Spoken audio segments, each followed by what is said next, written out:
Խաղաղության պայմանագիրը խաղաղության գործընթացի մասներից մեկն է, ամենաառաջնային, անհրաժեշտ մասերից մեկն է եւ արդեն փաստ է, որ խաղաղության համաձայնագրի տեքստը համաձայնեցված է, դա երկու կողմերն էլ ընդունում են եւ միայն այս փաստը արդեն իսկ մեզ համար դիվանագիտական ձեռքբերում է եւ դուք տեսնում եք ամենատարբեր աշխարհաքաղաքական կենտրոնների, պետությունների, միջազգային կառույցների կողմից առաջարկը։ Սա ինքնին արդեն ձեռքբերում է։ Ադրբեջանի մոտեցումները իհարկե կառուցողական չեն այս փուլում, բայց դրանք չեն նսեմացնում մեր ջանքերը եւ մեր ձեռքբերումները խաղաղության համաձայնագրի բանակցությունների տեքստում։ Այդ տեքստը համաձայնեցնելը հեշտ չի եղել։ Բանակցությունները տևել են արդեն ինչքան 3 տարի են տևել բանակցությունները եւ ես կարող եմ ասել, որ այդ տեքստում ես առանց չափազանցության կասեմ, ամեն ստորակետի շուրջ շատ տևական քննարկումներ են եղել Հայաստանում համապատասխան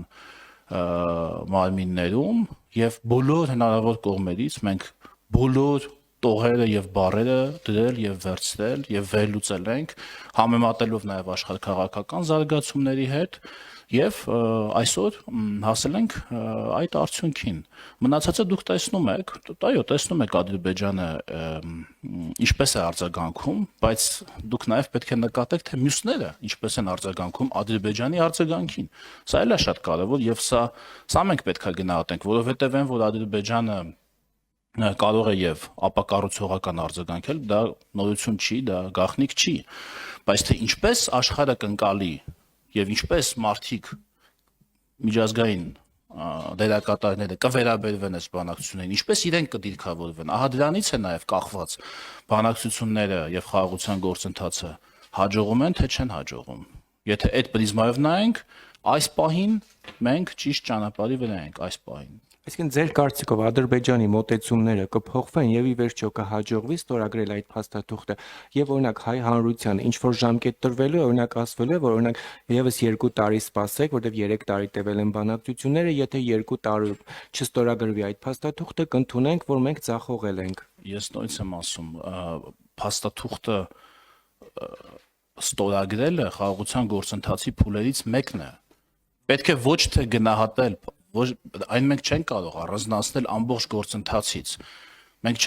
նմանապես ես հակընդդեմ հարց կարող եմ տամ, եթե փաստաթուղթը ստորագրվի, դուք կընդունեք, որ դա բացարձակ հաջողություն է։ Իհարկե դուք դա միայն այդ փաստը չեք ընդունի որպես բացարձակ հաջողություն, դուք այն կհամադրեք ընդհանուր խաղաղության միջավայրի հետ։ Եթե խաղաղության միջավայր չեղավ, դուք կասեք, դե փաստաթղթի ստորագրումը ուրեմն արդյունք չտվեց։ Ճիշտ է, նույն կերպ մենք եւ ստորագրելը եւ չստորագրելը պետք է համադրենք ուղեկցող այլ գործոնների հետ։ Մենք խաղաղության գործընթացը պիտի գնահատենք ընդհանրության մեջ, ոչ թե գործընթացի փուլերից մեկը միայն։ Այս է իմ